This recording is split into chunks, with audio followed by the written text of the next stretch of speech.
We want to see permanent African representation on the Council.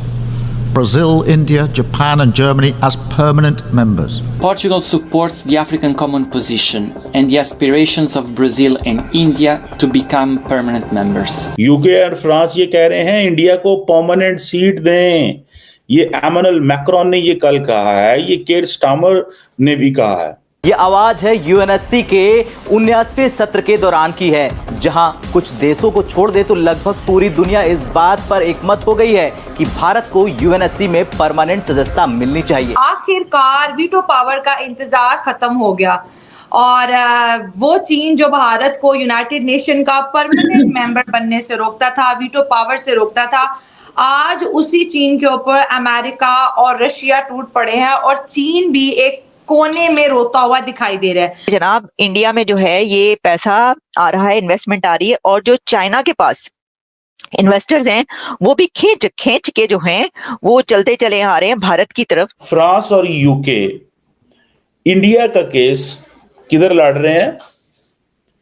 UN security council में। लगता तो ऐसे है कि अमेरिका बड़ा इंपॉर्टेंट इत्तेहादी है इंडिया का। इंडिया को एक प्रस्ताव लेके आना चाहिए कि we want to become the permanent member of the security council and call for reform. एक वोटिंग करा लेनी चाहिए, एक शो ऑफ स्ट्रेंथ बता देना चाहिए।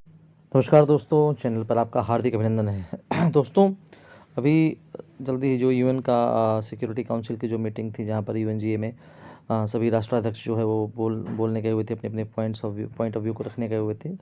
तो वहाँ पर दोस्तों, जैसा आप सभी जानते हैं कि पूरी दुनिया जो है इस टाइम पे, दुनिया के मोस्ट ऑफ द कंट्री जो है वो चाहती हैं कि इंडिया जो है यूएन सिक्योरिटी काउंसिल का परमानेंट मेंबर बने। तो दोस्तों, इसी कड़ी में फ्रांस और यूके ने मतलब ऑलमोस्ट अपना पूरा वेट रखते हुए बोला कि हम चाहते हैं कि इंडिया जो है वो यूएन सिक्योरिटी काउंसिल में आए, क्योंकि इंडिया के बिना यूएन सिक्योरिटी काउंसिल जो है वो अधूरा है अभी। तो दोस्तों, और बहुत सारी कंट्रीज़ ने इस पर साइन किया, बहुत सारी कंट्रीज़ ने अपने इस पर दिखाया कि हाँ भाई, मतलब इस पर इंडिया जो है यूएन सिक्योरिटी काउंसिल का पार्ट, परमानेंट मेंबर होना ही चाहिए। तो इसको देख करके अब जो है पाकिस्तान के लोग इस पर रिएक्शन दे रहे हैं, क्योंकि पाकिस्तान को लगता है अगर इंडिया चला गया यूएन सिक्योरिटी काउंसिल में तो मेरा क्या होगा। तो आइए देखते हैं कि इस पर लोगों का, पाकिस्तानी लोगों का इस पर क्या रिएक्शन, उनकी मीडिया क्या रिएक्शन। यूके एंड फ्रांस वो कह रहे हैं जी कि इंडिया को परमानेंट सीट दी जाए। यूके और फ्रांस ये कह रहे हैं इंडिया को परमानेंट सीट दें। ये एमैनुअल मैक्रोन ने ये कल कहा है, ये केर स्टामर ने भी कहा है। ऐसी क्या चीज है कि फ्रांस को अपना केस तो लड़ रहा है, लेकिन इंडिया का केस भी लड़ रहा है। वो इसलिए केस लड़ रहा है, जिस तरह इंडिया G20 के अंदर अफ्रीका का केस लड़ रहा था ना, इसी तरह फ्रांस और यूके इंडिया का केस किधर लड़ रहे हैं? यूएन सिक्योरिटी काउंसिल में। लगता तो ऐसे है कि अमेरिका बड़ा इंपॉर्टेंट इत्तेहादी है इंडिया का, लेकिन याद रखिएगा कल को जो मौका आना है तो अमेरिका जो है, it could be one of the problem for India to be in the UN permanent की सीट जो है। बेशक ओबामा और बाइडेन और ट्रंप जितनी मर्जी बातें करते रहे, but when it comes to an actual वो जो चीज को करना होता है वो बड़ा मुश्किल काम है। लेकिन इंडिया जो है, कल मैं देख रहा था चिली का सदर भी कह रहा है, पोर्चुगल की लीडरशिप भी कह रही है, फ्रांस की भी कह रही है, 3 तो परमानेंट जो मेंबर हैं। मेरे ख्याल है रशिया को भी कोई प्रॉब्लम नहीं होना if India is a permanent member of the UN security council. तो मुझे इस चीज की समझ नहीं आ रही है हमारी लीडरशिप उसे की कर दिए, एक की कर देने पे। मैं ये नहीं कह रहा, मेरा जो मौकफ है इस चीज में या जो मेरा पॉइंट ऑफ व्यू है कि जनाब ये जो इप्सा का फोरम बना है, खास तौर पे ये जो आईबी जिसे वो कहते हैं ना, इंडिया, ब्राजील, साउथ अफ्रीका का जो फोरम बना है, इन्होंने किया क्या है? इन्होंने जनाब पाकिस्तान के ऊपर टारगेट रखा। आपको पता, अब हम कह रहे हैं, पाकिस्तान में ये बात की जा रही थी इंडिया से बात करें। भाई इंडिया से कैसे बात होगी? इंडिया तो बात करना नहीं चाहता। अब देखें वो क्या कह रहे हैं। अच्छा, मजे की बात यह है कि वो दहशतगर्द ग्रुप जो पाकिस्तान को टारगेट करते हैं, उनका कोई नाम दुनिया में नाम नहीं ले रहा। अलकायदा का नाम लेंगे, अब इस ग्रुप ने ये कहा है, इन्होंने ये कहा, एक पैरा है इस ग्रुप की जो जॉइंट स्टेटमेंट जारी हुई है, पैरा 20 है, उसमें इन्होंने ये कहा है कि भाई अलकायदा बहुत बड़ा थ्रेट है, दाइश बहुत बड़ा थ्रेट है, लश्कर तैयबा बहुत बड़ा थ्रेट है, जैश ए मोहम्मद बहुत बड़ा थ्रेट है। बिल्कुल थ्रेट है। जो जो ऑर्गेनाइजेशंस ट्रांसनेशनल टेररिज्म में इन्वॉल्व हैं, यूएन सिक्योरिटी काउंसिल के रेजोल्यूशन है, बिल्कुल उनको किया जाना चाहिए। मैं इस चीज में वो नहीं हूँ कि जी ये क्यों नहीं हो रहा या कैसे हो रहा। I agree on this fully, मैं फुली इस पे एग्री करता हूं कि ये ऐसी चीज है।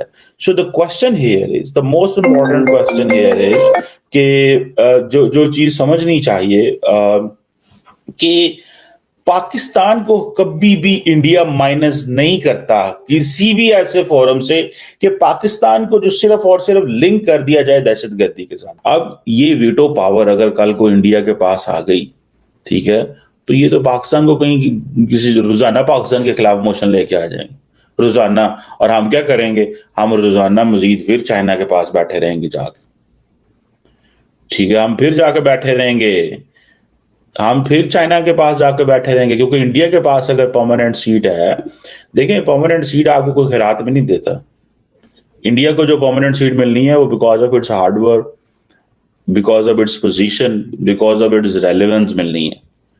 कोई दुनिया में ऐसा मुल्क नहीं है जो इंडिया को ये कह सके कि चलो आ जा तू साडा भरा है, कोई गल नहीं। खैर ऐसे थोड़ी होता, ऐसे थोड़ी लोग सीटें देते हैं आपको परमानेंट सीट। दुनिया में लोग रोटी नहीं एक टाइम दी देंगे, ठीक है ना जी। और मुझे बात बताओ, हमारे वजीर आजम जाके गजा की बातें कर रहे हैं। मैं ये नहीं कहता गजा की बात ना करो, और यार कोई और भी गल करो, अपनी गल करो, साड़ी अपनी गल बड़ी खराब हुई है, ठीक है जी, हमारी अपनी बात बड़ी खराब हुई। यहाँ फिर यह है कि पाकिस्तान ने यह भी महसूस किया कि इस वक्त अगर हमने गजा की बात करें, उसकी बात वजह यह है, गजा की बात करेंगे तो कोई कश्मीर की बात करेगा। सच्ची बात है, गजा की बात करेंगे तो कश्मीर की बात करेगा ना, ठीक है जी। तो ये एक चीज है। मैं तो ये समझा, उन्होंने क्या गजा की गल करो ताकि कश्मीर की गल होएगी। और अगर हमने गजा की बात ना की तो कोई भी बात जो है वो नहीं होगी फिर। और वही हुआ है कि जी हमारे साथ हमारे लीडरशिप का ध्यान होते हुए इंडिया का ध्यान बड़े क्लियर है। इंडिया ने क्या किया है, मैं आपको बात बताऊं, इंडिया की स्मार्टनेस चेक करें। महमूद अब्बास से मिल लिया, पोली जी स्टेटमेंट जारी करती, कोई लंबा चौड़ा रौला नहीं डाला। महमूद अब्बास से मिल रहे हैं, ठीक है। अब महमूद अब्बास की क्या गेम है कि वो एक्सेप्टेबल है तमाम वेस्टर्न वर्ल्ड को। दोस्तों, पाकिस्तानियों को सुनकर हंसी आती है। कहाँ से आते हैं ऐसे लोग? ऐसा लगता है ये लोग हमारे गोले के नहीं हैं, किसी और गोले से आए हैं। कितने तेजस्वी हैं ये लोग। आप सभी हंसते रहिए और पाकिस्तानी कॉमेडी का मज़ा लेते रहिए, और चैनल को सब्सक्राइब करना और शेयर करना ना भूलें। धन्यवाद।